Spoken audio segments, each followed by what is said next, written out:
G'day guys, Seb Gower here, and we're back with this very fun piece. Now, if you'd been here for the last month or so, you might recognise it. And today, with the light coming down, it's 9 AM here in New Zealand, it really does show off those textures. I thought we might be done. I've been sitting on this one for a while, but the longer I sat on it, the more I actually wanted to add.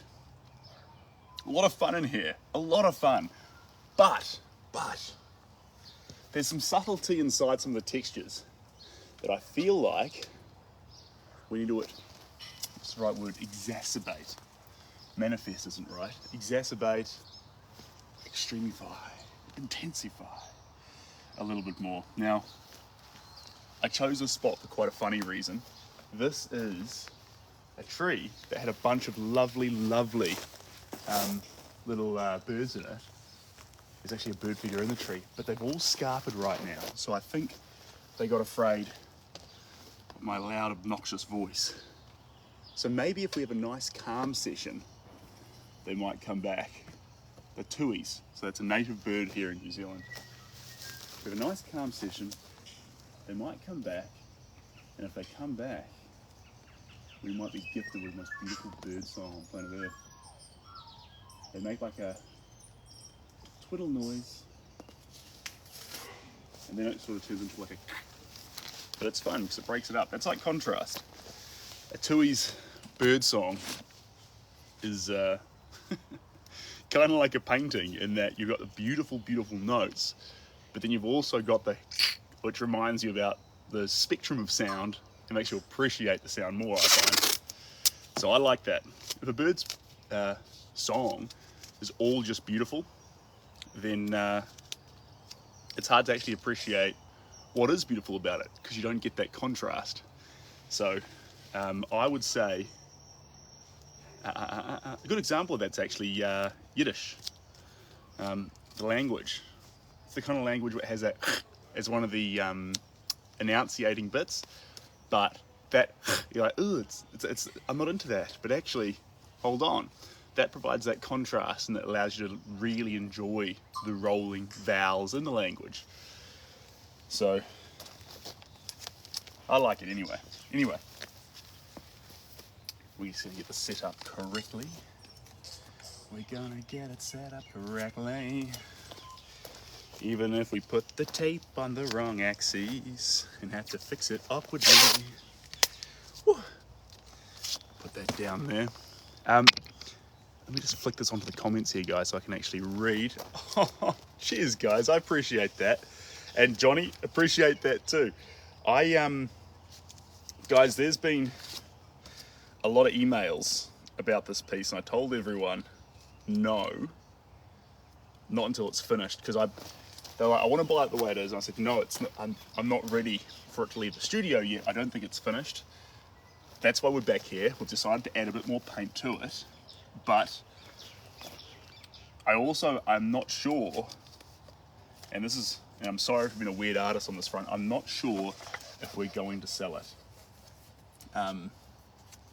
So bear with me on that. But if you'd like to, Johnny and all about, did I just say all? Of course it's all about, not all about, idiot. Thank you very much. You're welcome. Appreciate that. All right. Got a fantastic cup of coffee here. We are living the absolute dream here. Ah, it's a good coffee. Make no mistake, guys. Shelby knows how to make the best coffee on the face of the planet. What's that? Instant coffee? Doesn't matter how you make it. I'm gonna love it. Kind of like art that your child makes. No matter what it gets made, you're gonna love it. Right, we're back on the porcelain because we're here in Tauranga. So I've got some second-hand plates. This plate here is not your typical plate. Look at that. But the beauty behind this plate is that it's actually, funnily enough, it's a Jamie Oliver plate, which is fun. Made in Thailand, Jamie Oliver, microwave safe, dishwasher safe, and we're gonna use it to paint. So typically with these plates, they're a very odd selection And the reason they're an odd selection is I go to an op shop and I buy all the odds and ends. Don't ever buy a set. If you get a set of plates, they're something that can go into someone's home and actually be another beautiful set and get another round of use as a dinner plate. But if it's a one-off plate, it's a little bit more awkward, and the best chance it has at a second life is here in the studio, where we can use it as a paint palette. And sometimes when the plates have been scarred up too much, the porcelain can break here, and you'll know because the paint will actually seep in and stain it, and that's when you know the plate was actually finished anyway.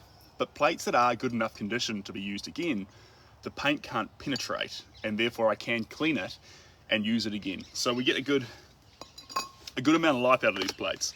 The only reason I've been deferring away from plates, you're like, don't you use paper plates now? Is because I literally need to walk all the way to the middle of nowhere with my backpack, my easel, my tripods, my artwork, and I thought, how can I lower the weight of what I'm carrying? Like, it did start off as a green initiative, but weight was a massive issue. And basically I thought, well, I can get rid of 5 kgs out of the pack if I remove the porcelain plates. And plus I can carry around more plates with me. So that's fun. Let me just come up here. Hello to Jay, welcome on in. Johnny, you're an absolute legend. And also, we need to get on the phone with each other. The last time we spoke was literally, last time we spoke mouth to mouth. That sounds weird. We didn't speak face to face. Last time we spoke over the phone, I was sending one of your relatives a portrait, and that's too long. That's too long. I want to speak to you again. So that portrait was actually painted 20 feet from this position. I'll be over there right now, but I'm here because I'm hoping the birds will come back. Now, sorry guys, let me just get back up to speed here. It's your birthday. Lisa, happy birthday, guys. You're absolute champions. Do you have a favorite painting from yourself or anyone else? Okay, that's unfair. There's a different relationship between paint that you make for yourself and paintings that you make and paintings that you get given by other people. You can't see me. Hi, Taylor. And so I've got favorite paintings I've got from friends who are artists, and then the favorite paintings I have for myself. Honestly, guys, I think my favorite paintings, Shelby's got a lot of nieces and nephews. Nieces, sorry, she's got just nieces, and they like to paint, and they get really excited that I'm a full-time artist, and they like to make pieces of work and give them to me and say, hey, what do you think of this? What do you think of that? And when they give me a painting, they say, look what I've made it for you. I did this in class. Guys, you fall in love with that. And basically, our little daughter is too young to paint right now, but the artwork that's on our fridge made by kids, I think I love that. And because they never made it thinking, oh, I'm trying to sell a painting, what do you think, buy my artwork? It was made solely on the idea of Seb likes art. I can make art in preschool. I'm gonna make art to make Seb happy. And yeah, it's not framed, it's not in a gallery, it's not on archival paper to last 100+ years, but it's made with all the exact right philosophies and intentions that art should exist for. And so it doesn't matter if you're working on a museum grade cedar canvas with cedar wood canvas with, you know, fine linen counts, and it's made by it doesn't matter. What matters is that your approach in that professional realm is the same as that 4-year-old. Went down the rabbit hole there, but I mean that. And that's not me saying, oh, groundbreaking thing, Seb thinks kids have a new idea. Picasso was saying that literally a few decades ago, that the innocence of a child and the way they paint is something that's literally sacred and should be pursued. Now, the texture on this picture is so thick, so we can't use our regular gloss gels and mediums. We've got our big thick chunk there, see that? chunky. That'll allow us to make sure anywhere we want colour, we can add it, because no matter where it goes, it'll have that strength to the shape of it. See how it keeps those pillars? Perfect. And then we've got just a bit of pigment there. We're not using a whole lot of pigment because it needs to get spliced into these different little gloss gels. Okay, that's enough yarning, team. We're gonna get started. The birds might land on the painting. If they do, that would be an absolute treat, and I'd be a very, very lucky man. I'd prefer a bird land on this painting than a gust of wind blow up a bunch of bark. Right, I think I'm up to speed. I am. Perfect. Fantastic. Let's get going. And then I think I've said it before, but when we talk about the painting I love the most that I've made, it's unfair, I think, to say that one painting would stand literally above every other painting. I think they all win on different fronts. It'd be like comparing a whole bunch of kids and saying, right, whoever's the best at jigsaw puzzles is now the best kid in this classroom. Like, it doesn't work like that. And so I would say there's a painting that expresses vitality, joy, emotion. There's no painting that I've made that expresses the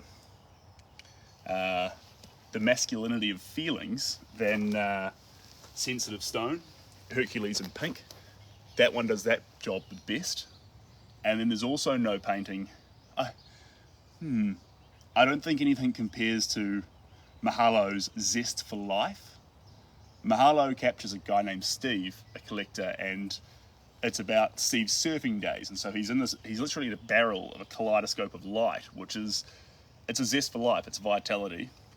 No painting, I believe, there's a couple that capture love, but I think the pureness of love at a wedding, when it's the most embellished time, I think Together, the painting that went to the UK, that one did love the best. But what we're doing here is, rather than saying, what's the best, we're saying there's segments where we can have different favourites. And like this one could be a favourite if we say this one's the best textured painting. And then you can even whittle it down and say best textured painting of 2024. But I don't think we even need to do that. We can just enjoy it. We can just enjoy it. So basically there's a subtlety that I wanted to add in here.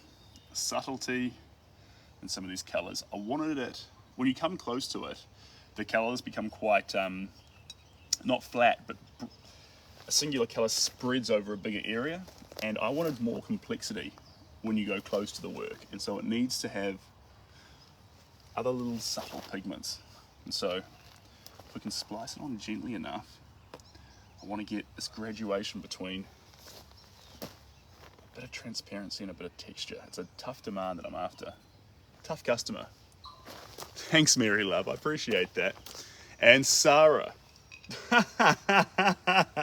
Sarah, you're not allowed to say that. Naughty Sarah. Hey, Jules. So Sarah says, how's the family? You look tired. Okay, if someone looks tired, never tell them, because I actually feel really good right now. But it's funny you point that out, Sarah, because I was a little bit late to my own live because I was a little tired.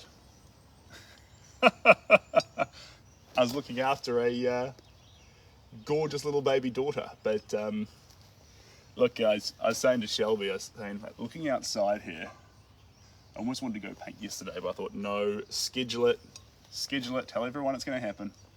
I said this is the kind of weather, the kind of place that just wants art to be made in it.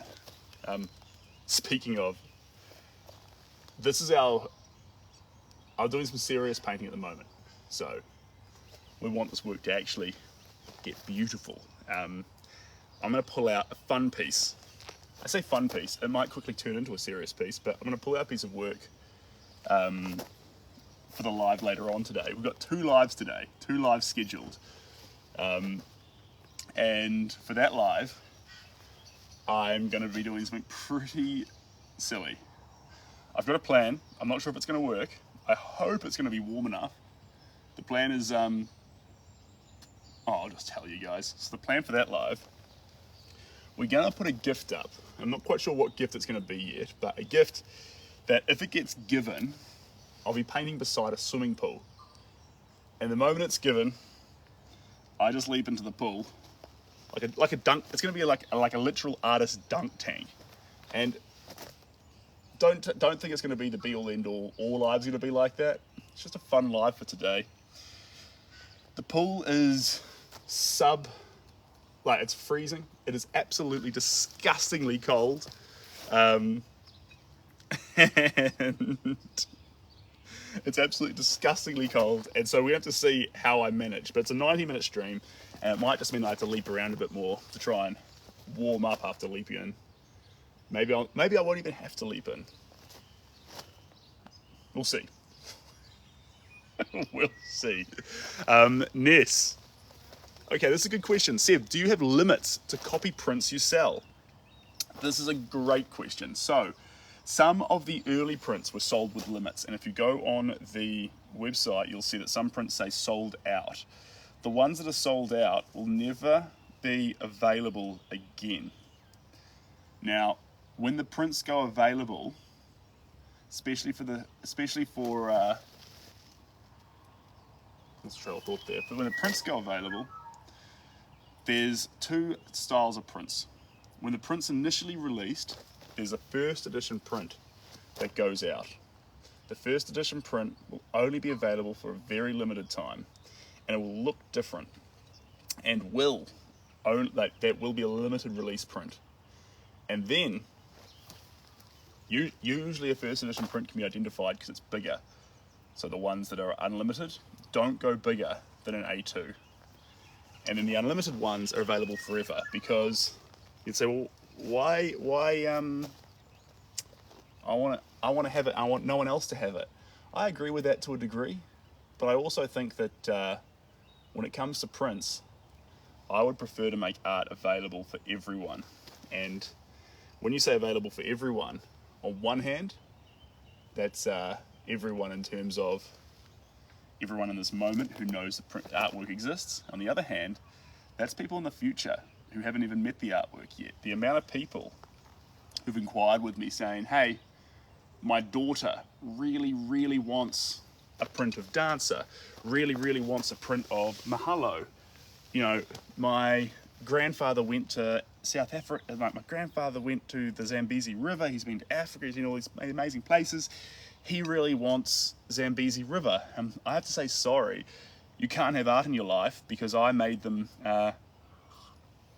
limited release. So the unlimited versions are cheaper than the first edition ones, and they'll be available indefinitely. And I did a lot of thinking about that. And so if you're a collector, you want to get the first edition. They're limited. There's only ever, I think the first editions historically have only been a print of 10. So there's 10 first edition copies, and they're gone. Out, gone, done. And then the unlimited copies, smaller and available indefinitely. And I think that's better. I just got to keep coming back to that philosophy, team. That philosophy of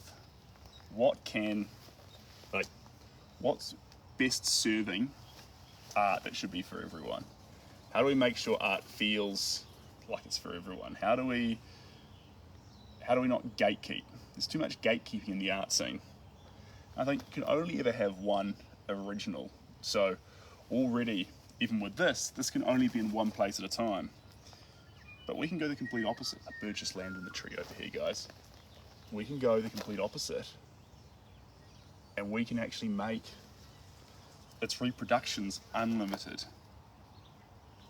to allow anyone who wants art in their home to have it. And I think that's pretty special. Is this painting limited? This painting here,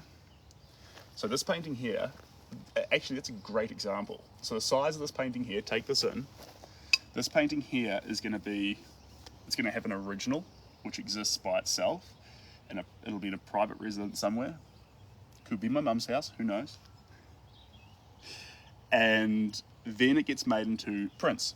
Now, the prints that get released initially for the first, let's just say, we're going to do hypotheticals here, for the first 4 weeks.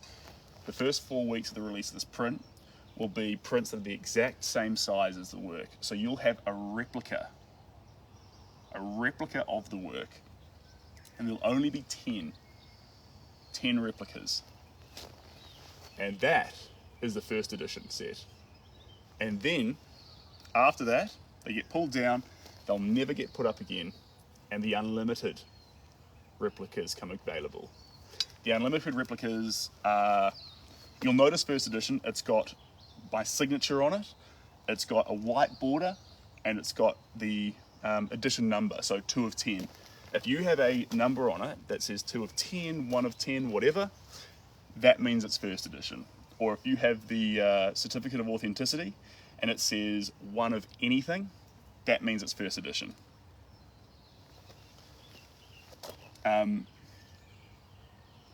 Well, 1 of anything, unless it says 1 of 499. Because if it says 499, that means it's unlimited. I just needed to put it through the factory. Thanks, guys. So, original goes out into the world. Original goes out into the world. First edition prints that are the exact same size are available for 1 month. And then unlimited starts at half the size. So an unlimited copy will be this big. Just flip that up in your head. And then there'll be one size smaller at this big. So there's 2 sizes for unlimited, and they'll be available indefinitely.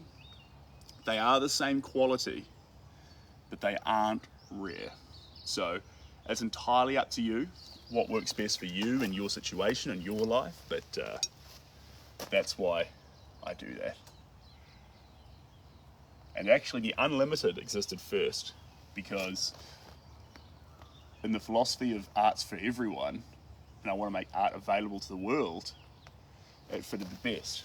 But from demand from collectors going, hey, I get that art should be available for everyone, but we want it to be something, also something that will appreciate and be rare over time. If you want a print that could appreciate over time, you need to get the first edition.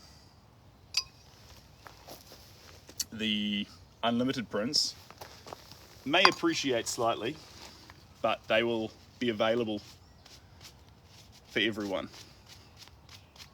going forward. That's the plan. And guys, you may have noticed there's a whole schedule of lives up on TikTok at the moment. So whatever time works for you best to join into a live, you can now just jump on them. And we've got a very, very fun one scheduled, which we haven't done in a while, which is Tui literally above my head. Did you guys hear that? Which is live Q&A. So I get a lot of questions via email and DMs, and the one thing that happens is the same question can get asked a few times, which is totally okay. But if it gets asked 2 or 3 times, I'll take it into the live Q&A session, because if 2 people have the question, probably 50 do, but 48 went unanswered. Watch out, he might give you good luck. I'd love some good luck. I'm already covered in baby vomit. A little bit of Tui poop would be lovely. Deal me up. Okay, it's not actually a Tui, I was wrong. It's what's called a yellow hammer. There might be a Tui in the tree as well, but it's a yellow hammer that's directly above me. Also a beautiful New Zealand native, about the size of a sparrow, and they look absolutely gorgeous. They have this lovely, lovely, deep primary yellow coat that sort of fades into more of a sienna as it goes across its body. Lovely, lovely birds. Do I ever see cockatoos? Sometimes. We get more tuis Kererūs. Kererū is the name for a wood pigeon. Tuis, Kererūs, and yellowhammers, fantails. What else do we get? Fantails, Tuis, Kererūs. We get all sorts here. This is a beautiful, beautiful place. This is a sanctuary for bird life. Just come forward here a little bit.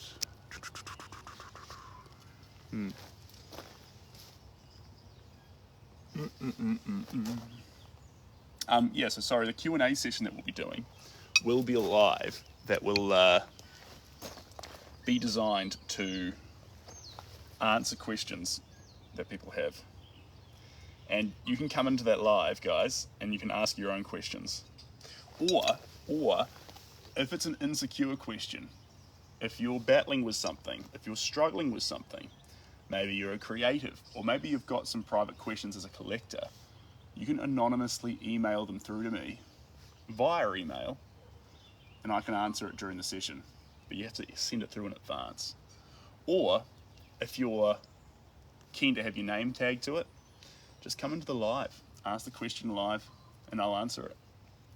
And if you miss the session, totally all good. I'll get it and I'll post it. But it's a casual thing, guys. It's a, I'll have a cup of something. It might be hot chocolate, might be something more frisky. And so if you want to come along, it's casual. And I'm going to try and make sure that my answers are as candid and vulnerable and as exposed as I can make them. Because with art's not about putting up a brave face and creating armor for yourself. It's about being as openly vulnerable and as emotionally vulnerable as you can be. And if you do that, that becomes present in the art. Because what gets very, very present in art is a chokehold that you can have on it, a demand for the art to be something. It has this thick quality to it. But when there's freedom in it, an abundance of freedom, you can feel it coming out in the paint. You know, we're humans. We can see feeling in paint. We can see that a human made this with their hands, and as they did these splotches and these strokes and these moments, that there was expression imbued, augmented onto the actions. Pick a word. They can see the expression in human strokes. Just like if I got an axe or a claw and I scratched a whiteboard or I marked up the side of a tree. In horror movies, you know, you see that scratch like this along the side of a tree, and it's horrifying. You're like, oh, there's a giant scary monster in here somewhere. You know, you can sense the feeling in it. It's not just like, oh, a toddler came and etched 4 marks into a tree. You know, your neurons in your brain start firing that there's something to be afraid of in this instance. Now, when you see a painting, a similar thing should happen. Not terror, not terror, but when you see a painting, you should see the joy or the vitality or the pleasure or the expression or just the loose fluidity, if that's even a word, of a child as they play around with different colours.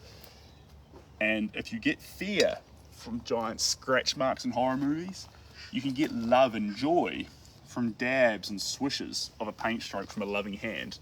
That's my little philosophy there.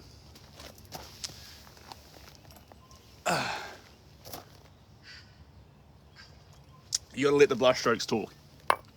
This is true. And also, whether you meant it or not, that's a good hint for me to actually get my booty into gear and keep painting. Because I can already see I am very, very partial to getting lost in a yarn in this live session. And I want to be painting. But we're going through the colours. There's our 3 primaries. We're playing. We're having a good time.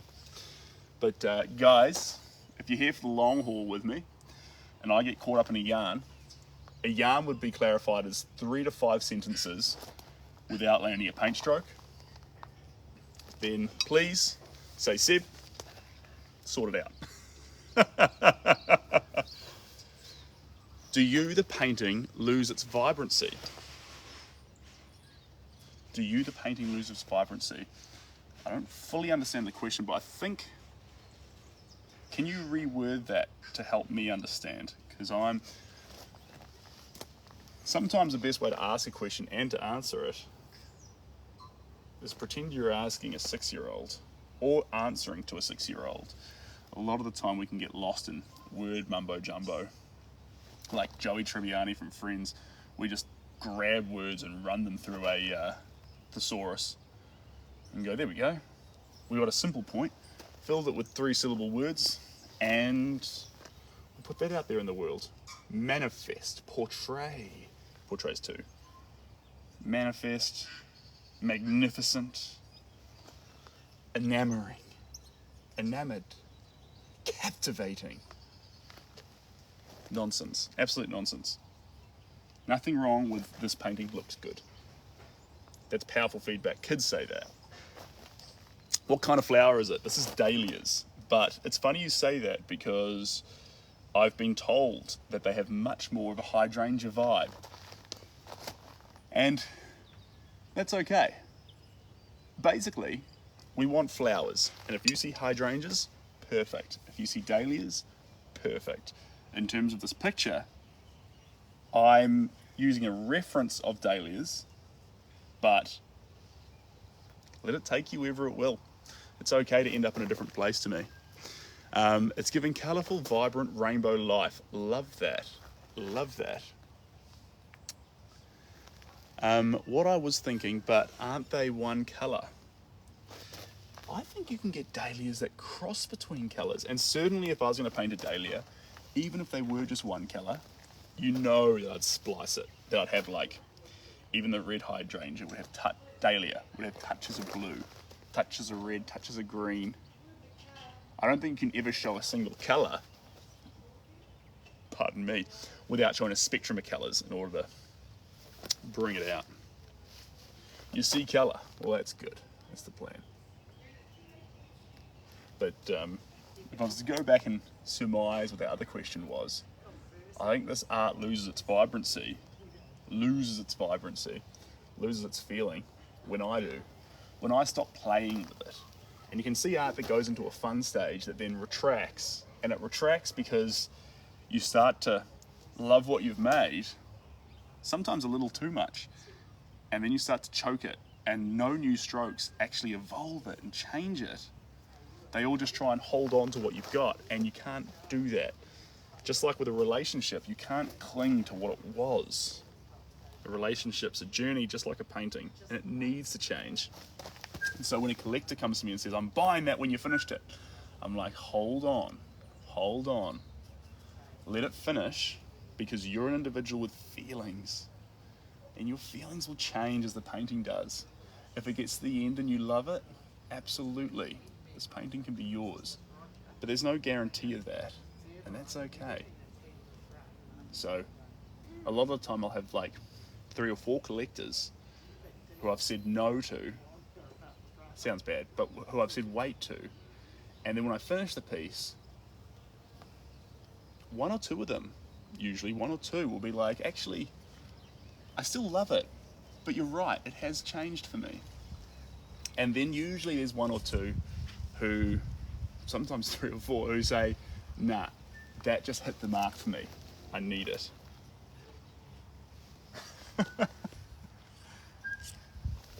And then, yeah, so it chops and changes. Yeah, good guess. I think it's 5'11" though. Yeah, 5'11". The trick is, if you want to look really tall as an artist, you get the painting and put it on the ground and paint it with a stick, and then you look giant. And then you can get cups too. This cup, this is a bad cup if you want to look big. You get a cup half the size of this. Half the size of this cup, a work half the size of this, and you put it all around ground level. And then when you move in slow motion, as if you're a giant stepping over things. None of these little fluid movements. And then trust me, everyone will be tricked. They'll all think you're 20 feet tall. Like, it's just common sense. Simple as that.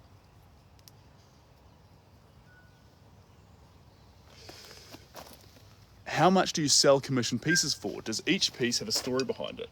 It's interesting. Each piece have a story.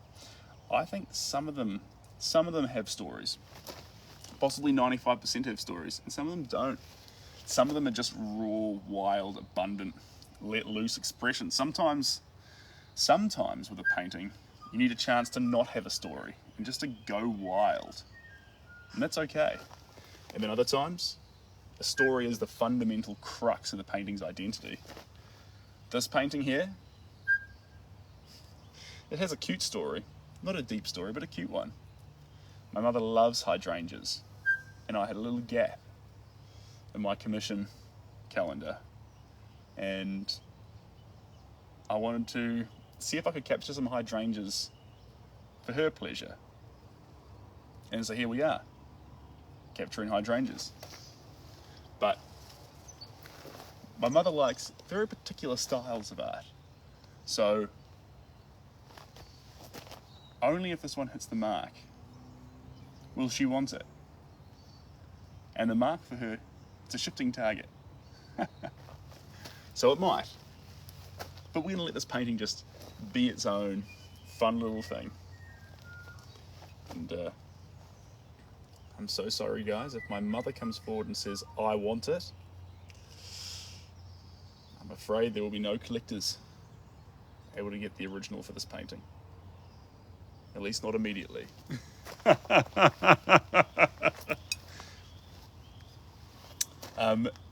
This painting is... There's a couple of collectors looking at this one. No one's allowed to buy it until it's finished. And like I say, you're welcome to get updates on it. How it gets framed, how it looks. The best place to go, if you'd like updates, I'm going to start posting those to the email subscribers. So you can be part of framing decisions and things like that. So if you want to get updates on this painting, jump on the website, and it's literally right there at the top. Just subscribe with emails, and I'll keep you posted from there. Now, those emails come through from my personal email address, so you can reply back. If you think, whoa, whoa, whoa, whoa, whoa, whoa, that's the worst frame I've seen in my whole life, don't do that. Absolutely. Just reply to the email and we can talk. Or you can ask, why did you do that? Or can I see this work? Whatever. Yeah. There's no there's me, but there's no professional marketing team behind the emails, guys. It's just me. It's on my laptop, usually late at night. I have a baby rested on my chest, you know, head up here, looking out to the side while I'm just bashing out an email.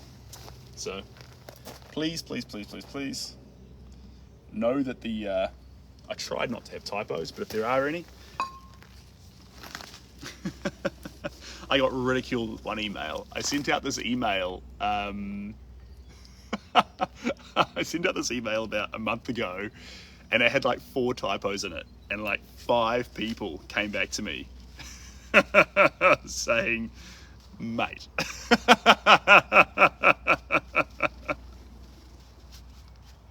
I scared that bird away.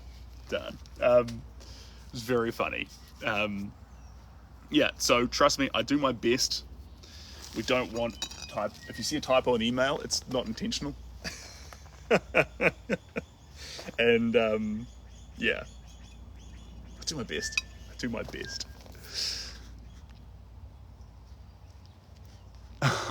Oh, cheers, Ness. What a lovely thing to say. Yeah, daddy duties. Duty's a funny word though, because duty makes it sound like a bad job. It's a pretty good job.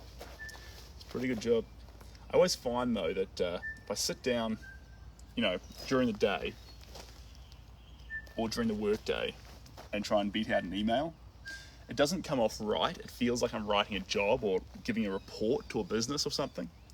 But if I sit down late at night before bed, I just gently write out an email, laptop on my lap, I feel like the vibe hits different and it feels more personal.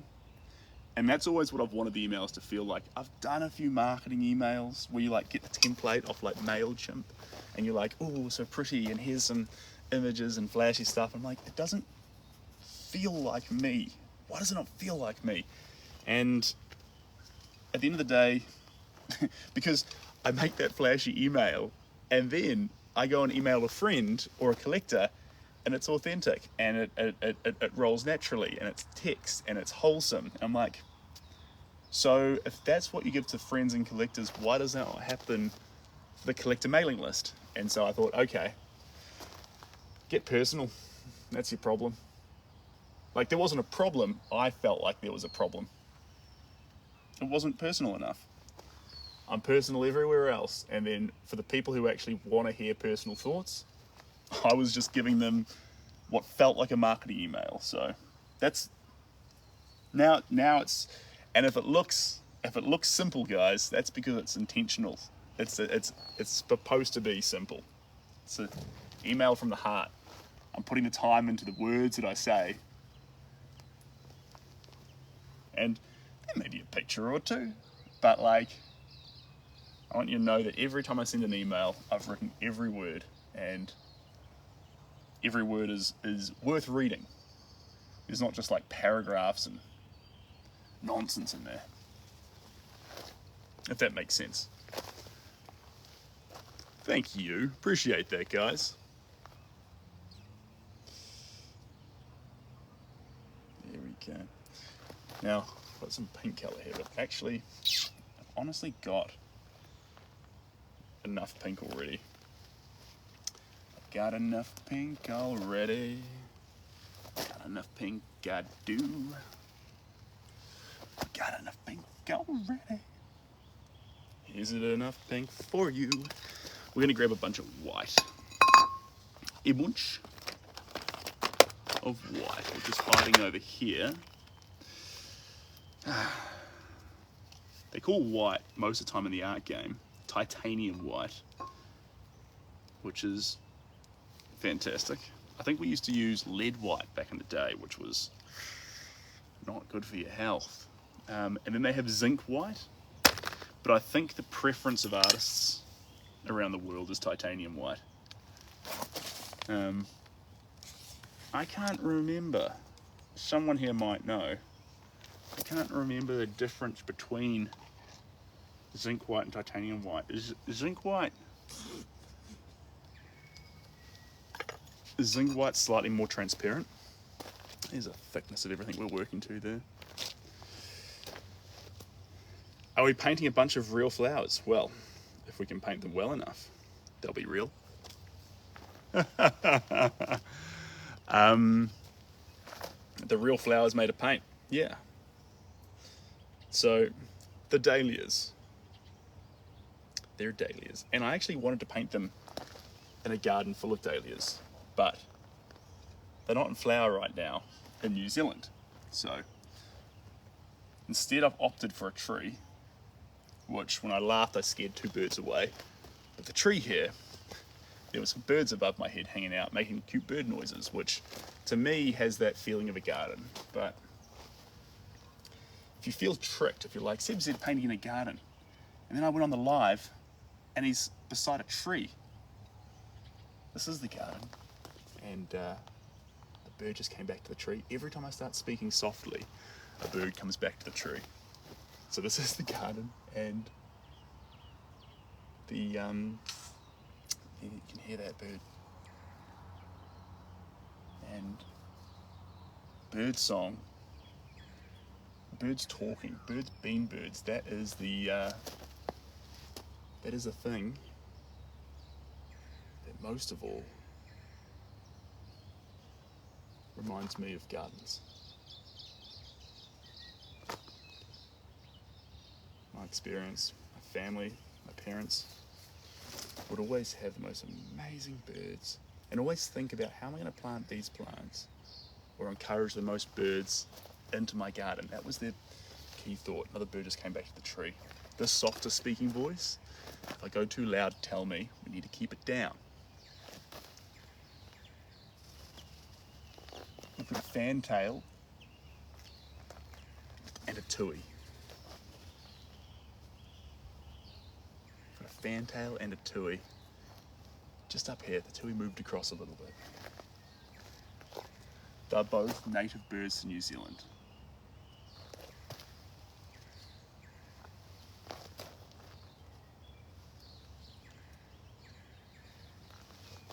No. Sometimes I think I should just shut up completely. Because listen to the noise.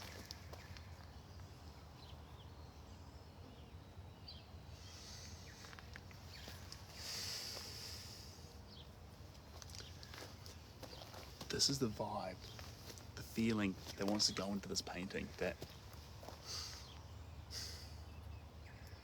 through colour, this vibrant sort of chaotic flowery colours exploding out, but also not attacking you, just feeling peaceful. This wants to be pure ecstasy for a bee. Okay. Oh, congratulations on your 5 boys. So my little tacker just turned 8 weeks and I've got one girl. One gorgeous, perfect, light of my life girl. And I couldn't be happier. She's just incredible, guys. I know everyone says that. I know the drugs, the natural drugs coursing through my brain when I see my own daughter force me to say that. But I'm serious, guys. I mean every word. She's incredible. And like, no better time than just laying there doing emails or messages and updating the website or sorting out something to do with prints or messaging collectors or making a plan on the calendar and just sitting there with her on my lap, you know? It's actually made me, not that I dread my emails, but I always prefer to be out there doing it rather than behind a laptop. But it's funny, over the last 4 weeks I've been finding myself excuses, you know, oh, I just need to do a little website update, oh, I just need to send an email, you know, finding excuses to be in my office with my baby on my chest. And sometimes my office is just the bed. Because usually the bedroom is a warmer room for little baby rather than a cold office. Unless it's a really sunny day. Then anywhere's fine.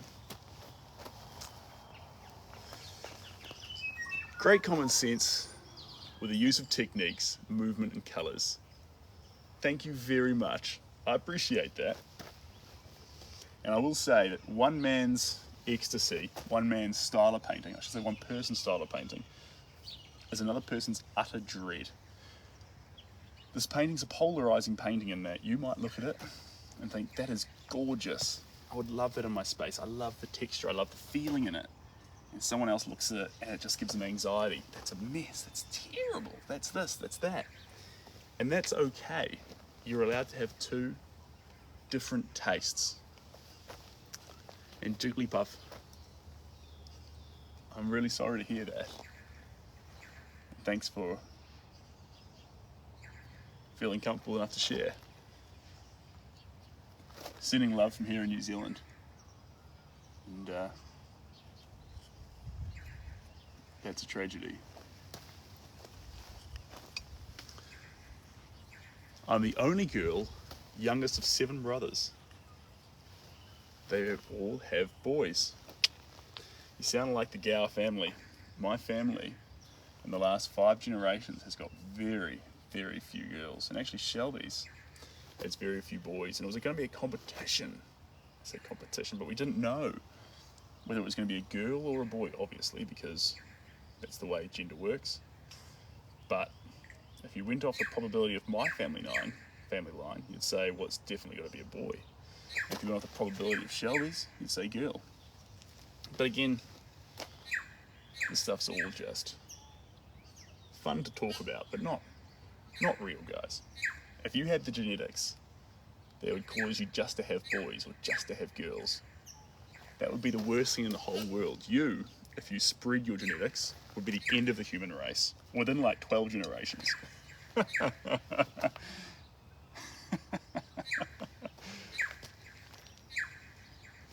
That's lovely, Jigglypuff. I hope she is too.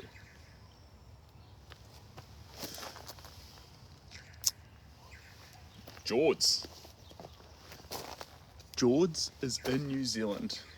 And happy early Father's Day. Thanks, Jesse. I appreciate that. I think we'll see how we're going. We'll see how Coops is going. But don't be surprised. For Father's Day, we do a Father's Day special and actually have little, call it Coupe de Ville, and a front pack painting along with me. That'll be pretty fun.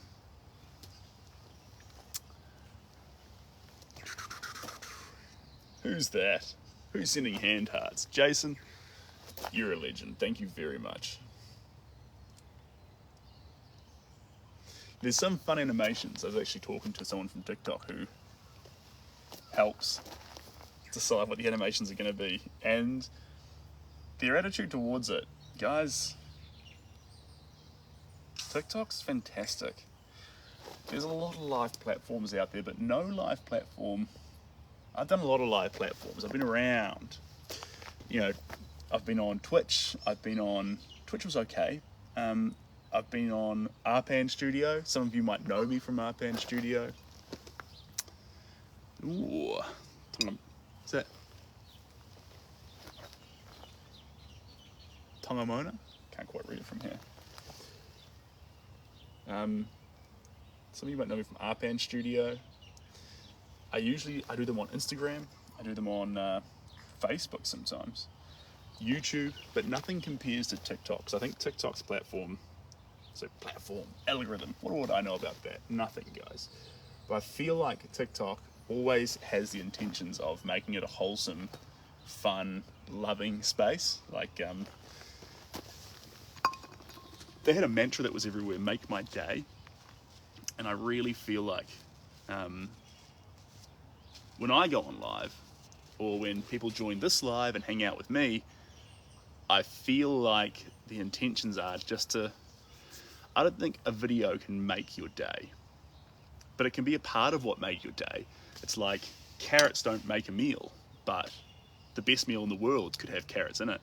And I feel like if we can create the right vibe in this space, even if you're only here for 2 minutes, 3 minutes, an hour, 2 hours, whatever, that this space here could be the part of what makes someone's day. And if that's the case, guys, this is so worthwhile. This is so amazingly worthwhile. Think of the effort you'd go to if you knew you'd be able to make someone's day. If you actually knew you could make someone's day, how far would you go? What would you do? You go pretty far. And like, that's not just someone's day in terms of someone you love. Think about making someone's day in terms of a stranger. We go over and above to make strangers' days. Think about in hospitality.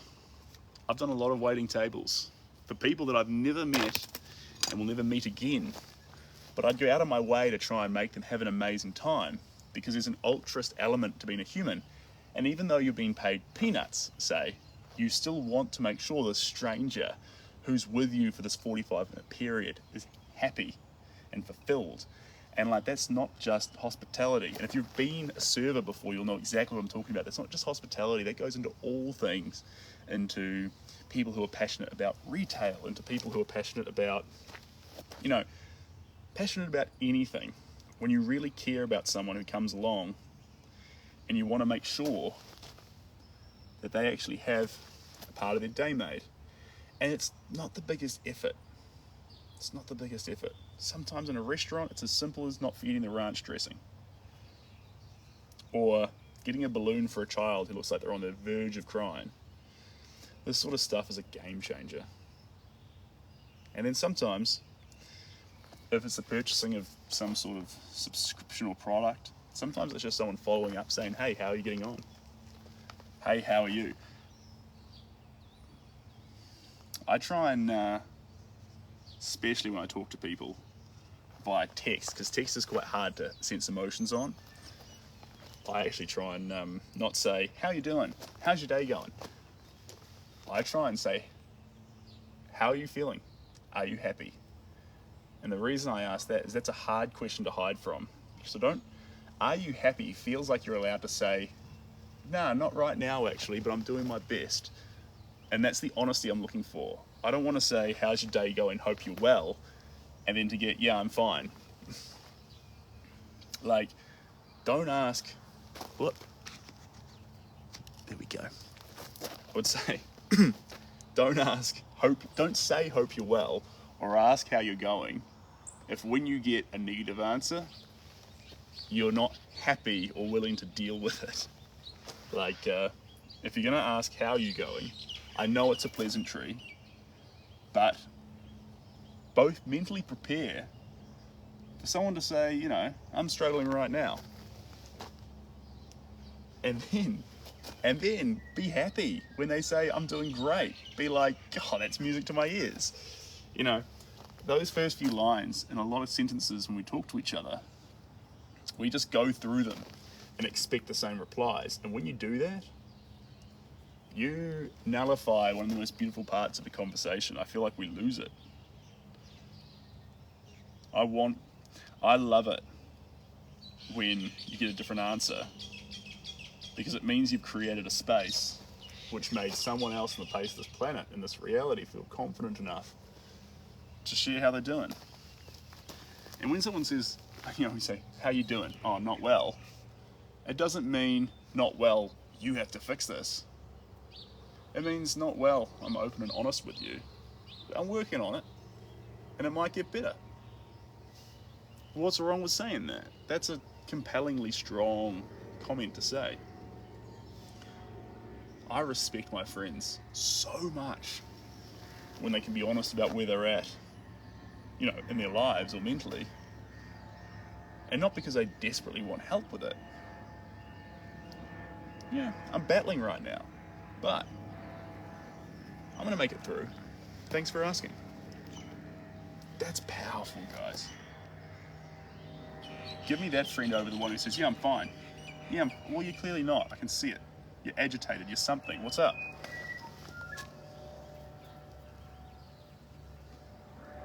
How you doing? Average. But I'm so happy to be here. Powerful. Give me that friend. Every day. All right. That's pretty exciting. What's that say? 13.1 thousand likes. Champions, guys. You know, we haven't done any voting for colours so far, which is an indictment. I'll tell you what, we'll do some voting shortly. I should apologise for that. Here we go. To apologise for being so rough and not adding votes for colours, let me do a little treat for you guys. Here we go. Here we go. Let's go this one here. Oh, now this one. Pow. Is that going to work for me? Yeah. Yeah. Oh, now this one. Pow. Is that going to work for me? Yeah. Okay, sorry guys, just had to buy $5 worth of TikTok coins. Oh, that's to say sorry for not giving you guys choices on the colours. It's a collaborative process and I've left you out so far. It's very rude of me. There we go. There we go. So let me hammer this colour around. Let me hammer this colour around. Can you paint Tony Chopper? Can you paint Tony Chopper? From Tony Chopper. Well, Tony Chopper, I can absolutely paint Tony Chopper. It'd be an honour. It would be an honour to paint Tony Chopper. Sounds like that should rhyme, but it doesn't quite rhyme. Absolutely. Look, guys. The best thing to do, though, if you're after a commission, is to jump on that link in the bio. Let me know where you are in the world, and what you're after, and how big you want it. There's a big difference between a picture the size of a car and the size of this one. And that's okay. Every house and space is different.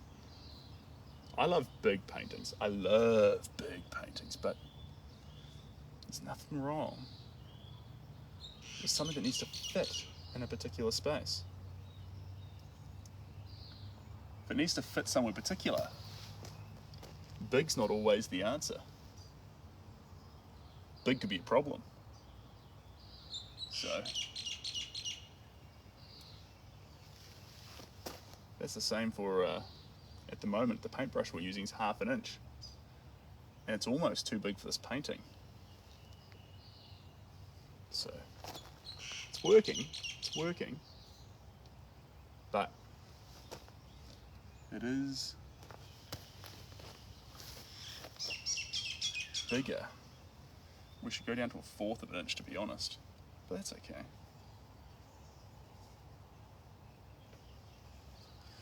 There we go. Need a bit of this colour here and through. I'm reading about modern art on Wikipedia and listen to Seb and the birds. That's actually pretty fun, Kloiber.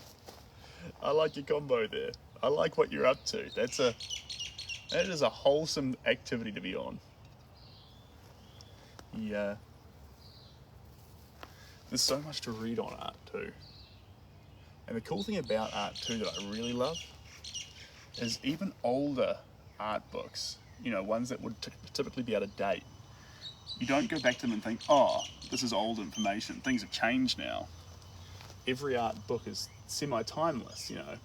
Someone's opinions on American modernist landscape paintings or the postmodern era, still relevant whenever. And so that's the beauty of actually having art books in your house. That sometimes when you look at books on, say, you know, some science books or health books or nutrition books, decade on decade, all the opinions change and new evidence comes out and things like this. Well, new things change in paintings, but there's a permanence or a beauty to what was, and that's always nice. State of Iowa, USA, welcome on in. Oh, NC, USA. Welcome on in. Welcome on in. It won't be 9 a.m. or 10 a.m. where you are. It'll be a completely different time, but it's good to have you here. How was my ship sailing? Mark London, how was my ship sailing?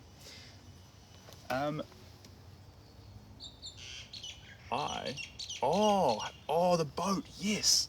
It was good. I was trying to figure out what you're talking about. I was thinking, because all the artwork, I don't ship it. We use the word shipping, but the artwork is air freight. So when the artwork ships, it gets to you within like 10 days, because it goes. You can do it cheaper via boats, but less mistakes, it's more direct, it costs way more, but it actually arrives safer, faster, and easier. Welcome back. Alabama. I love your coins. I love it how every state in the US has different coins too. It is I don't know if you guys know this. I don't know if you Americans know this, but every tourist on their first trip to the States literally starts collecting each one of the coins. And so if you see a tourist outside like a Starbucks or a Dunkin' Donuts or a 7-Eleven counting quarters, it's not because we're confused about how to count 25s, maybe in the first few days, but it's because we're not counting, we're looking for Alabama, Connecticut, Illinois. That's a fun coin.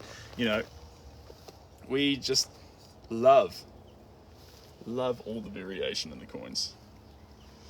Now, I'm gonna grab a new plate. We're gonna grab a new plate. Perfect. And give it a little bit of a wipe down with our messy rag here. You didn't know that? Well, now you do. See, that's cool. All 50 states, you champion. Thanks, Geordies. I appreciate you. Good to have you here, mate.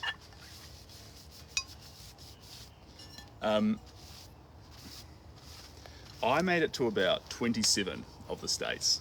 I made to all of them physically, but 27 of the states in terms of the coins. I had my favorites though. What state is Buffalo in? That was a favorite. And I like Dakotas. I like Utah. I love that one. God, I wish I had that collection again now. It's fun looking at them. They actually remind you of where you got the particular coins, and that's quite fun. Right. Let me study this for a second. All right. Yeah, we got a choice here. Joanne Brilliant. So there's two colors here. One color is going to lead in and accentuate the oranges, and the other color is going to come in and add more light to it. So are we going in more of an orange direction or a yellowy direction? Let me show you the two options. Two messy tubes. Gabriel, tell you what, if you vote in this, I'll do that. Here we go. This one here is Naples Yellow, this dirty tube. And this one here is Joanne Brilliant. So this leans down the orange track, and this one leads down the yellow track.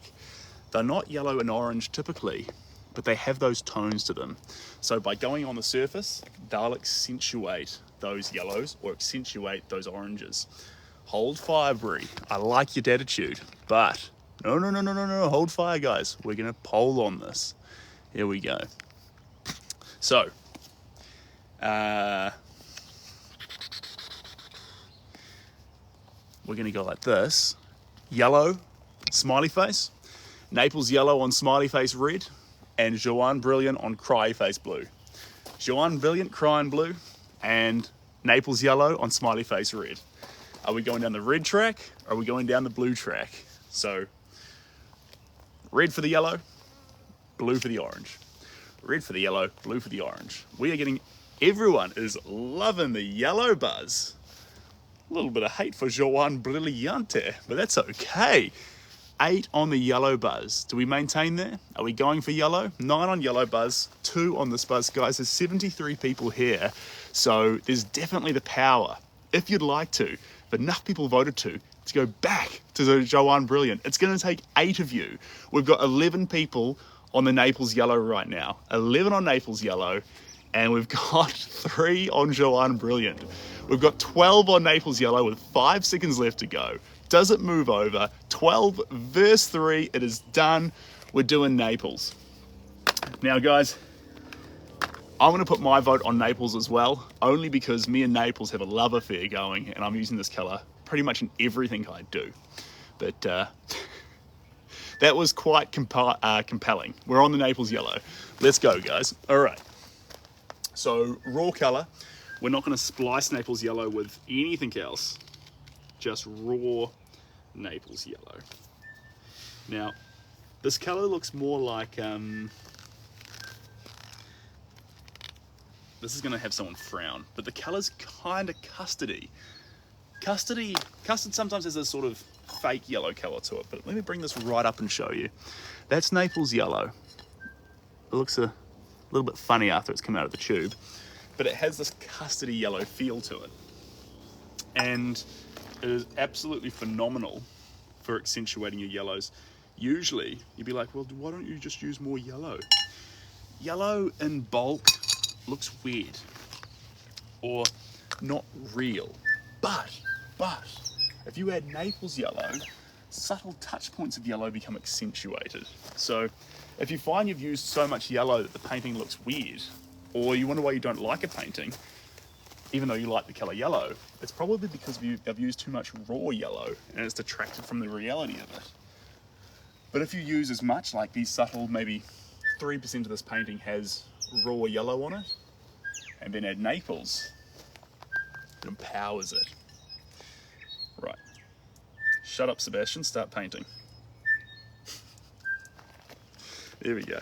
So, a bit of thickening gloss gel through it, look at this. So we get that thick, punching texture. Look at that.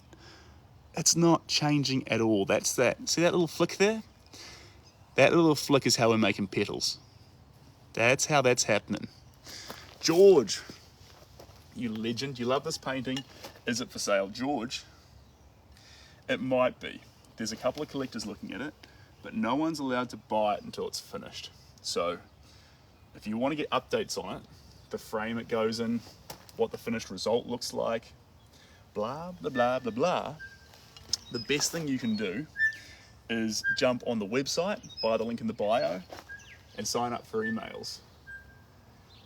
And then the collector's emails, I'll tell you where it's at, how it's going, and from there, I see this before in the live, but from there you might decide, I love this piece. That's exactly what I need in the corridor before you turn into the living room.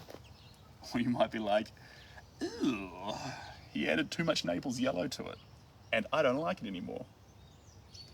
Both these opinions are very relevant. You've got your own taste. Look at that sun punching into these flowers. Wowza. Potent sunlight. Give it to me, baby. This is exactly how I want to make these flowers. I want that sunlight literally punching over into this picture. It's so fundamentally important. And I'm going to bring you close shortly too, team, before we pick the next colour, so you guys can see how this feels up close. And you'll be like, yeah, me likey, or ooh, ooh. I'll give you a clue in advance. It looks like saturated cake batter slapped around, and like, don't knock it. Some people, including me, are into that. What's that bird singing? I'm sorry, I was so preoccupied with my cake batter analogy, I missed it.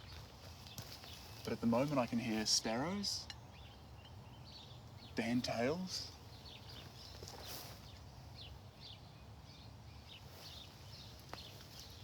sparrows and fantails right now. Kloiber, have I ever sold a painting to a celebrity?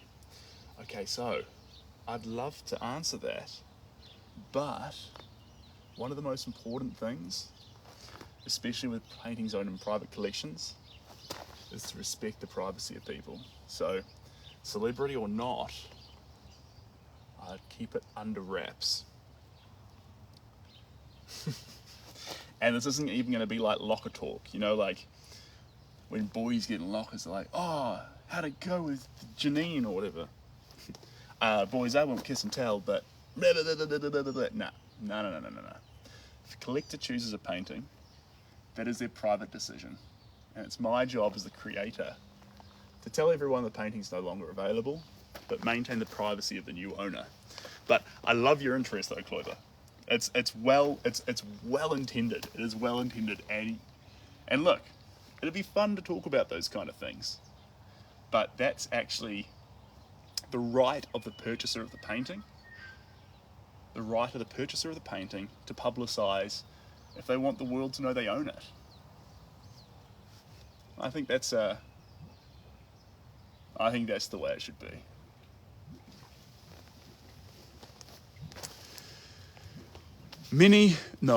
Matthew, naughty. That's I'm not telling. And not telling means that this whole yarn could have just been made up to make you think I sell celebrities' paintings.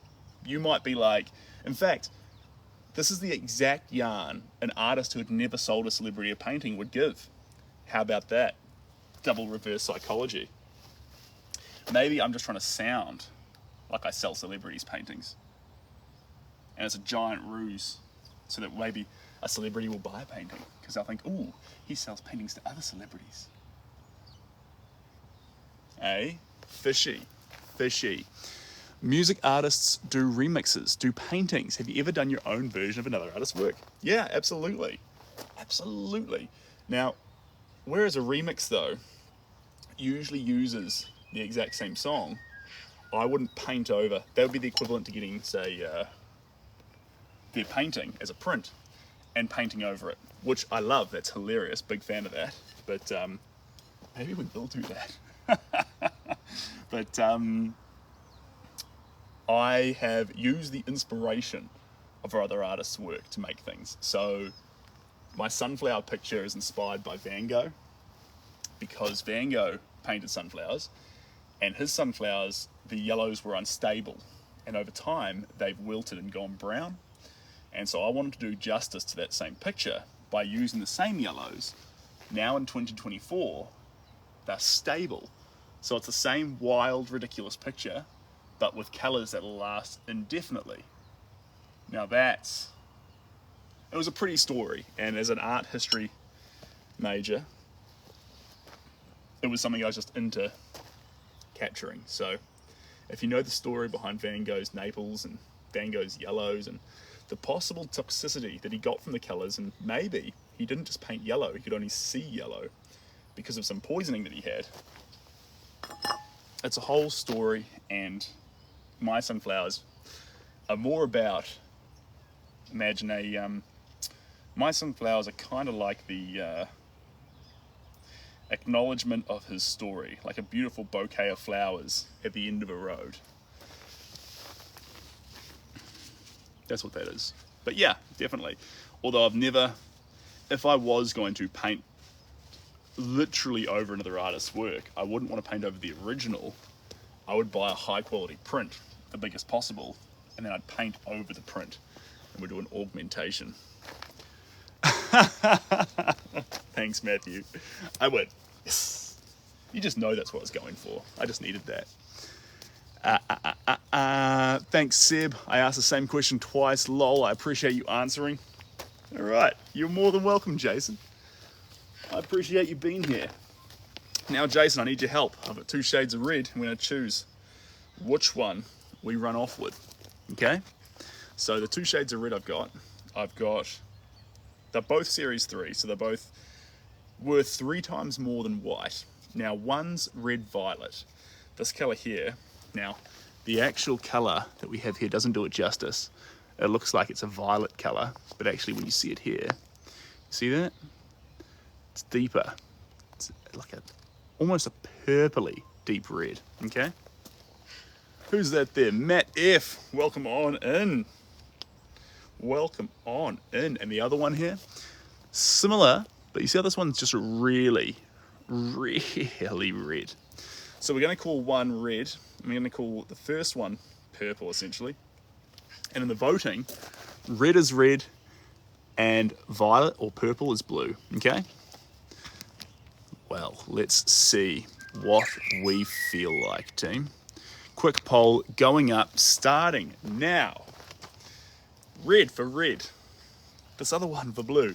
Red, red, red, blue, red, blue, red, smiley faces, blue, cry faces. Ooh, people are in for the deep purpley red. We like this one, but we're voting for this one. Juicy. Are we going into this deep color? Guys, I am loving the consistency or the same wavelength we're all on here.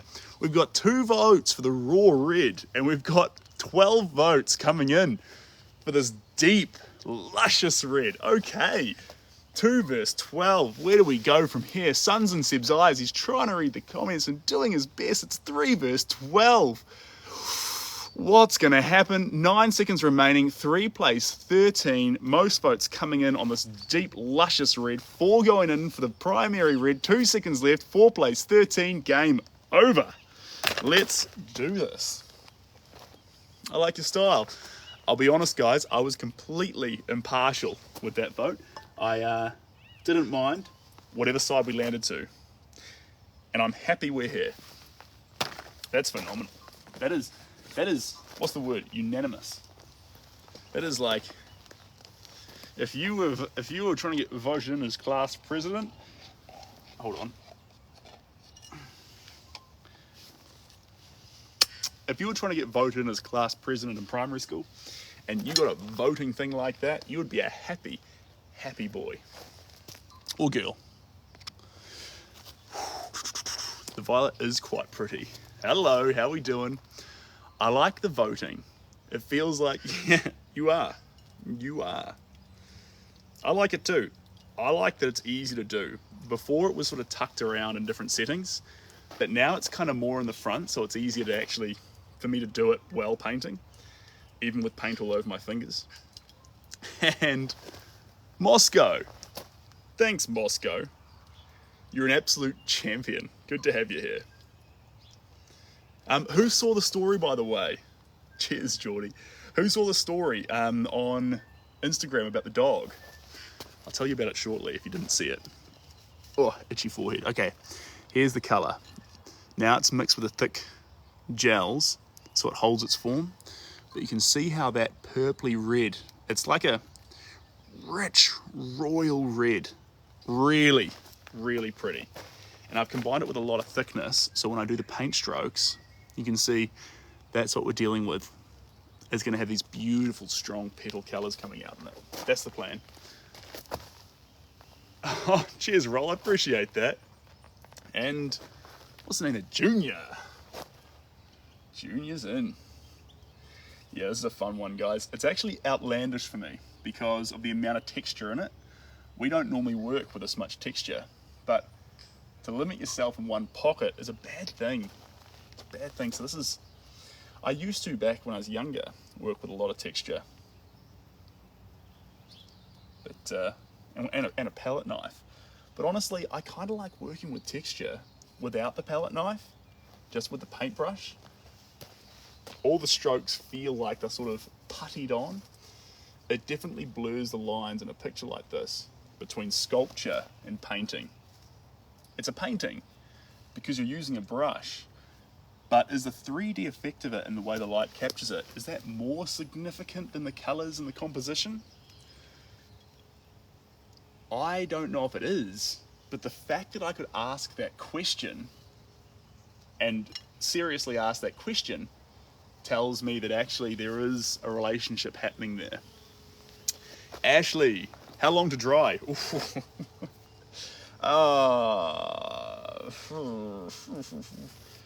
It's already had a few months to really dry the previous thick layers. So what's on it now? It'll only take the stuff that I'm applying now 2 to 3 weeks. And then after that, I can get it photographed straight away and that won't affect it. But to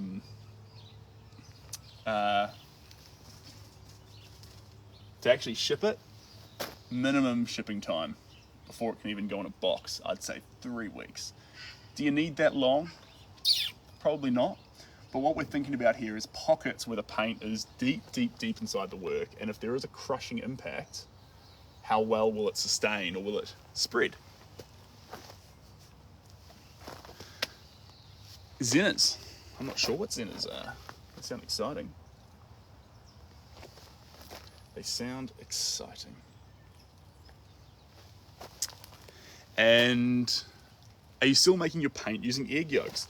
I chop and change, Mark. If I'm inside, absolutely. It's egg painting, 100%, because the drying method doesn't involve a evaporation or a off-gassing element to it.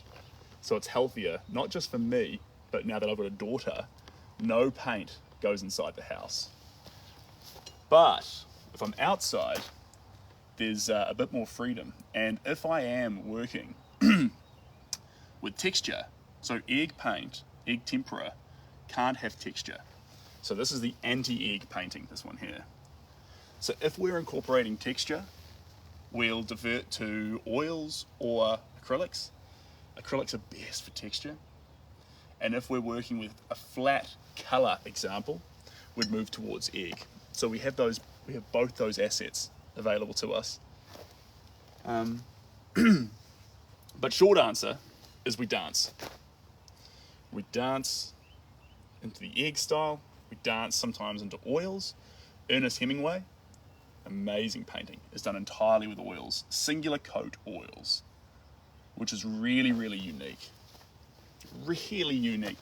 Not for art in general, but for me.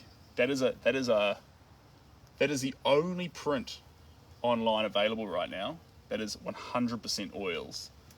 And then Carrie and Forest are two works from that have never been released, that I only just released 5 days ago. Carrie and Forest are two works from 2021, and they both have oil and acrylic in them. So they're very unique, but they're not pure oil. But I really encourage you to go check them out and tell me if you can see a difference between my old school oil acrylic mixes and my new school style of painting with acrylic, and if you can spot the egg paintings, because they're all done with different mediums, so it's kind of fun to splice all over the show. Through the lens, yeah, I can kind of see that. Hey guys, let me bring you close to it though. We're not quite finished with that colour yet. Let me bring you up. And Junior, yes, 100%. So most of these works go to America. A lot are in Europe. There's one in Hawaii. There's artwork in Laos. There's artwork in South Africa. You might have guessed that Zambezi River is in Africa. And there's work in Germany, France. There's work in Australia. And there's work in New Zealand.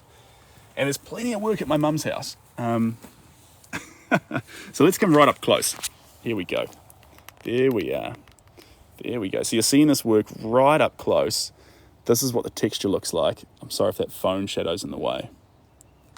Up close, you're seeing all those little licks and moments. How can I get this? Yeah, there we go. How's that? There we go. Now you're looking at that texture and seeing it for how thick it is. So when we come this close, I don't want you to see anything. No detail, just chaos. So if you're having a cup of tea right next to it, all you see is wild splatters of paint. And if I bring you back to here, some idea of definition comes out, but it's still sculptural, wild paint, and you can stand right beside it and not feel like there's anything aggressively stamping out at you.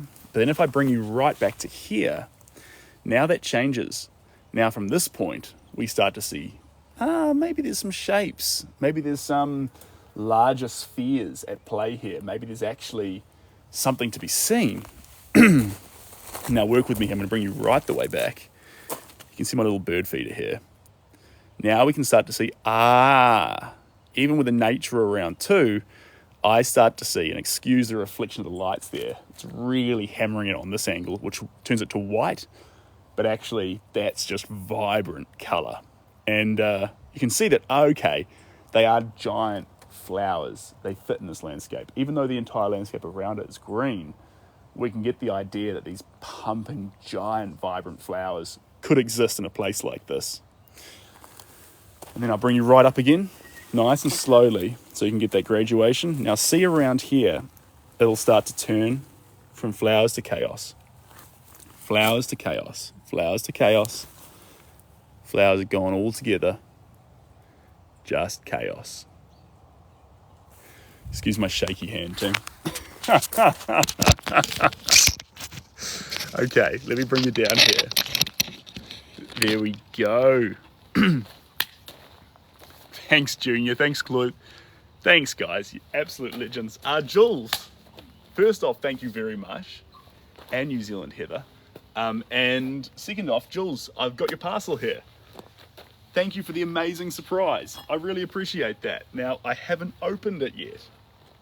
So, I was going to open them yesterday, but I thought, wow, this is fantastic.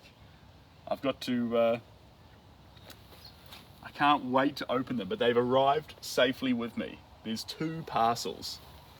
So I'll let you know, Jules. So I just thought I'd tell you that so you didn't think that that I'd opened them and I'd gone quiet. So guys, I've really really appreciated the love you guys have shown over the past 2 months that I've well, since the beginning, since the last 3 years, but over the last 2 months, the gifts collectors have sent in, the gifts fans have sent in for Cooper, and the love and support and messages, it's absolutely incredible, guys.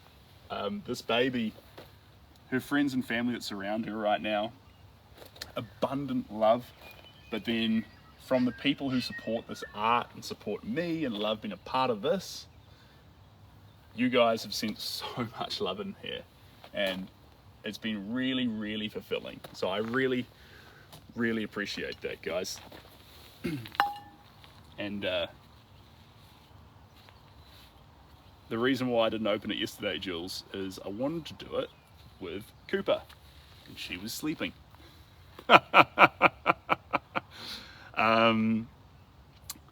How do we send you a gift that you would like? Oh, Mark, well, there's a studio address. I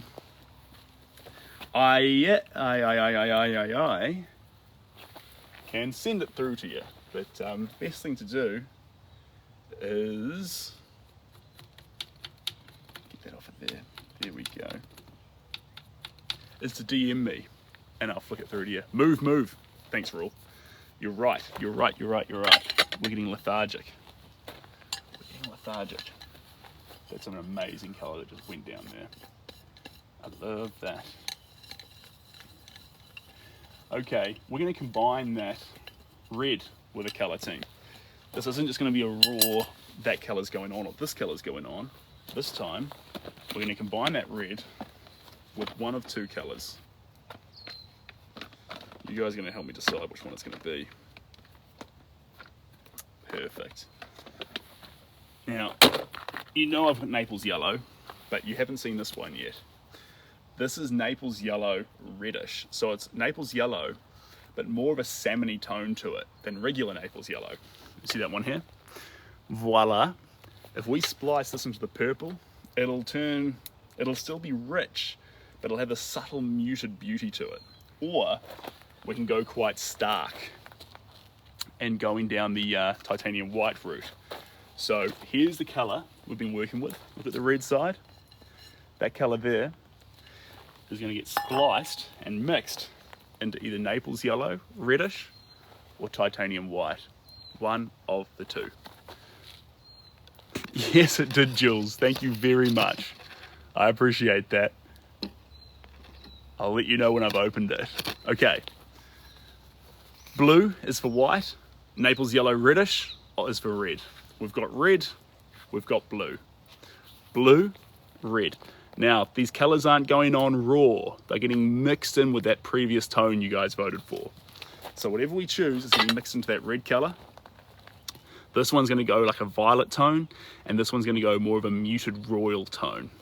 We've got votes for blue, and we've got the red one. Everyone's jumping on the royal muted tone. We've also got the stark white with the red tone, royal muted. What's the vibe? I'm probably overcomplicating it there. Who wants to see salmon spliced with purple, and who wants to see white spliced with purple? Salmon buzz on the red side, white buzz on the blue side. 5 votes coming in for salmon. People are more impartial to this one though. I feel like we don't mind as much. We've got 1 second left, and salmon wins. Salmon wins on 5 votes. All right, let's do it. Let's get it. This is an important touch actually, because this color here is going to allow those violets that we're working with to blend into the painting a little bit nicer. And before I start though, one wild little suggestion.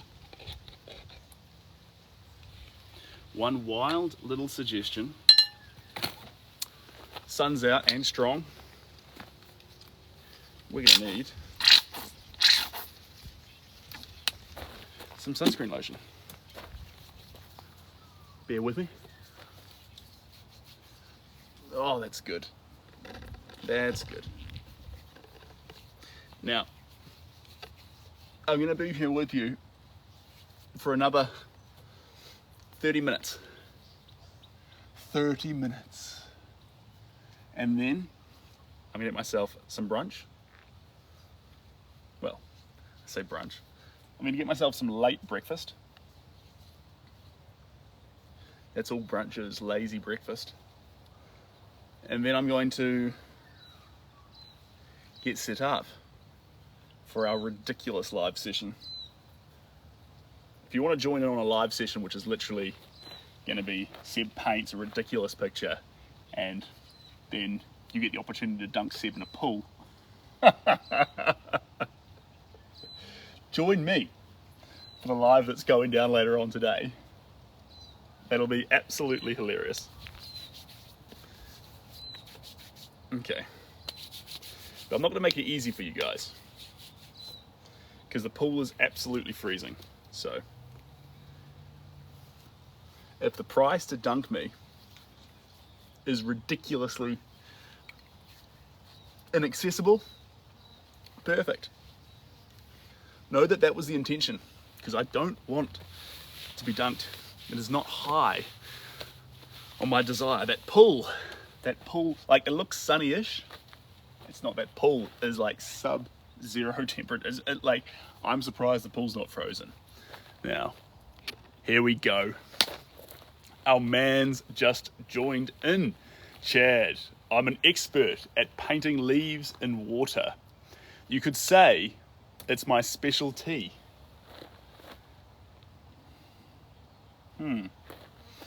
Have you ever considered branching out and painting leaves on trees? Sorry, that's the best I've got. Mike, welcome on in, Mike. It's been a hot minute. Good to have you back. We've just voted on our next colour. That thing there, that's not white. I'm not cheating, I swear. This is a modelling compound. So I'm going to mix that into our Naples yellow reddish and see how, we're just using the previous colour there, a muted royal violet. You see how what I was talking about there? It's like not full-on red, but that reddish stops it from being stark. That's what I'm talking about, right there. That's what we've got. Look at those two teeth. There's a contrast right there. Very fun. Very fun. RC, your favourite Kiwi's doing well. Thanks, Chad. I appreciate your compliment, but I knew when I said it, I've actually made the branching out pun to you before on another one of your nature jokes, so I don't deserve any points for that. But it was all I could think. So what I would say, if anyone has a problem with me using a branch out pun twice, is to leave me alone. I'm sorry.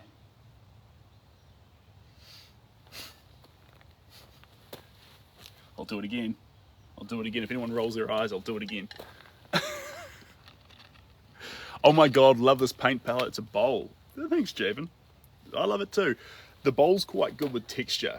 If you have a plate, sometimes the texture can flop off, but with a bowl, you feel like you've got it more contained because the paint's more like soup. See, like when you're working with stuff like that. Oh, thanks, guys. Il Willy and Roll and Ian, you guys are absolute champions. Appreciate it. Omar, welcome on in. Where are we today? We're in the garden. We're in a Tauranga garden. Excuse me. And I was supposed to be around some flowers, and that's the reason, partially the reason why I was late today, because I was trying to get reception over by some flowers. They weren't dahlias, but they were flowers, and I just could not get more than 2 bars, and I'm like, this is just going to annoy everyone. And then I heard birds talking in this tree. Now, since my obnoxious laughs come in here, the birds have left, but they do come back when I lower my tone a little bit. And they were around this morning. I'm so glad we set this live for 9 AM this morning, because that allowed us to actually enjoy the bird song. Whereas now the birds are off doing their thing as we creep towards lunchtime. So I think that's kind of cool. I think we're on the right plan. Carter, good for you. Proud of you. I think we've all got special talents. You know what? thing that I can do, I'll show you when it's ready. I can click my solar plexus. So when I stretch right back, oh, I got a little one there. This part here clicks. Shelby thinks it's gross, but usually because I'm hunching over painting all day, it just gets primed, and then you can click it. Sorry, it's a gross one. I can also eat an entire McDonald's McChicken or Big Mac in a single bite. I once tried to prove that to Shelby with a triple Big Mac, and I failed terribly. And I also know a ridiculous amount of lore for Skyrim, the video game. I am very, very good at Crash Team Racing, but not super, super good. So like, if you are a pro, you'll beat me. But as like a sleeper, like a subtle warrior to jump on your team if you want a quick matchup, I'm pretty aggressively good. And this is going to make some people like me much, much less, so I apologize in advance. I am very, very good at Tekken with one Eddie Gordo. And you'll be like, ooh, gross. Pick anyone else other than that low-kicking monster. No, I'm an Eddie Gordo fan. I used to play Tekken 2, and I played Tekken 2, I played Eddie, because my brother liked to play the other guy. And so I naturally liked Eddie, and then when we started playing more not professionally, but more aggressively in our flat days at university, I just leant towards Eddie. The trick is with Eddie is not to just use the low kicks. People get surprised, they're already ready to block low, but if you go high, it catches them all off guard. I don't think you quite understand. I understand that we've all got individual talents. And I think less than having an individual talent is actually finding people in this world who appreciate you for them. I think that's the most important thing.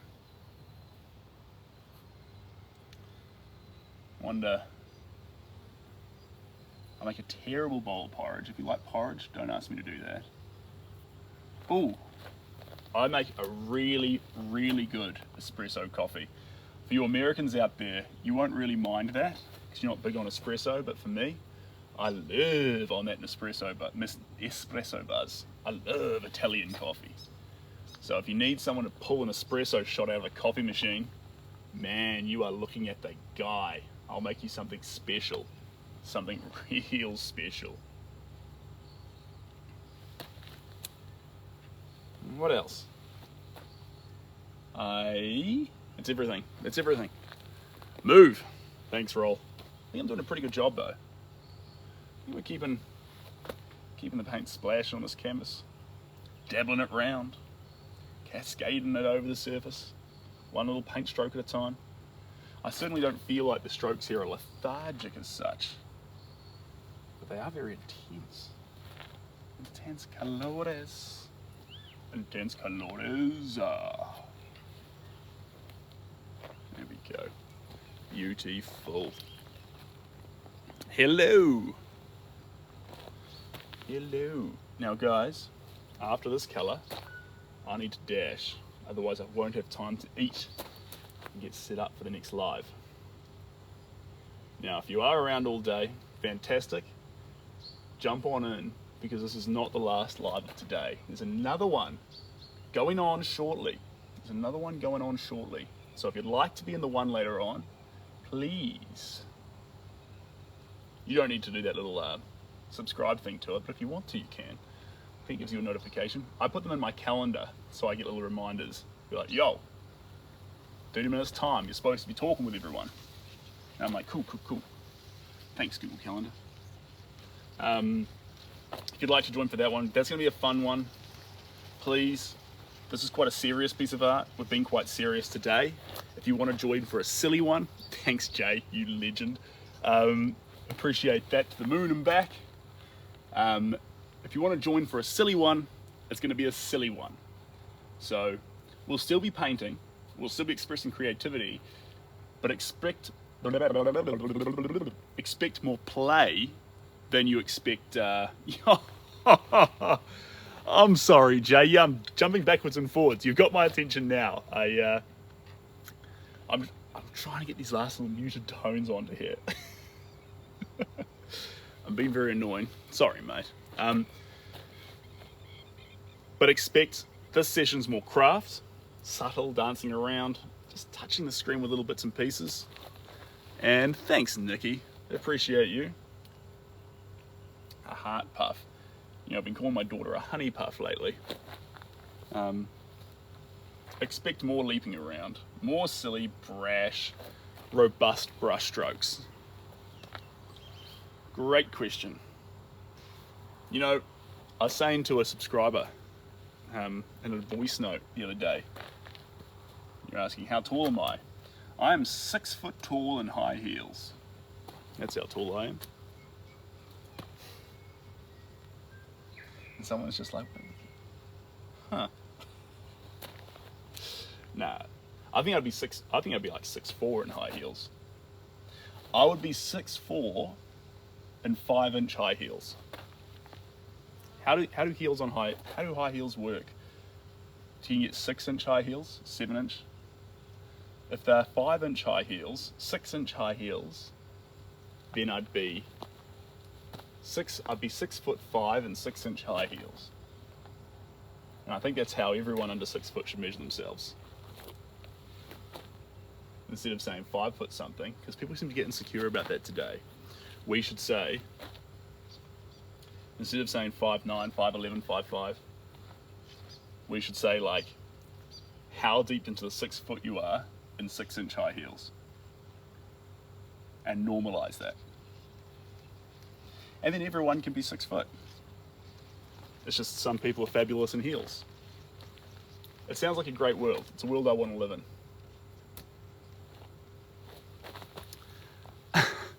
Bye, Seb. Wishing your family a wonderful Sunday. Aloha. See you soon. Thanks, Jules. I'll be in touch when I open up your amazing gift that you've sent across the ocean. Thank you very much. Hope you're loving your print as well. Wishing you all the best, Jules. Guys, we're on 2 strokes away. There we are. 1 and there we are. 2. We're out of paint. Voila. You could wear platform. No. Jay, you've got it confused. You could wear platform shoes, absolutely. But it's not because you need the platform shoes.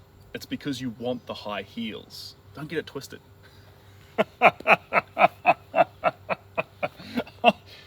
On that note,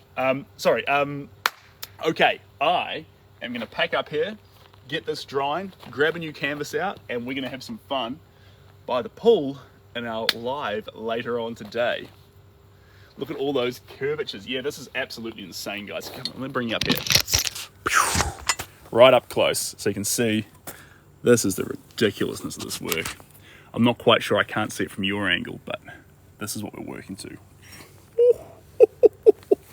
I mean, look at this guy. Look how far this comes off the edge of the canvas. Look at that madness. Look at that. How much fun are we having here? We'll come right on back for a little from a distance. God, I'm glad I put on sunscreen. Voila. And we're going to come right up close. Voila. All right, back down you go. You absolute champions. Guys, I really appreciate you all jumping in here. You're a pack of legends. Oh, Shama, Nesmir, and Ervelo. You're all too late. You're just too late. We've finished this session, but I am going to be back later on today. So if you want to join for the session, it'll be poolside. We're going to get absolutely insane and play around on a canvas. And if anyone's ridiculous enough to pay the troll toll, I'll leap in the pool. That's the plan. It's a silly live. This was a serious live. The next one's going to be a silly live. Guys, really appreciate you all joining in here. You're a pack of legends. Your love and your taste for art like this is what makes everything I do possible. So from this little corner in this environment here in New Zealand, thank you so much from the bottom of my heart. Hello to Malaysia. And I look forward to hanging out later today. Cheers, guys. All the best. Bye now. 2 plates to wash and a brush to clean. Right, I'm on it.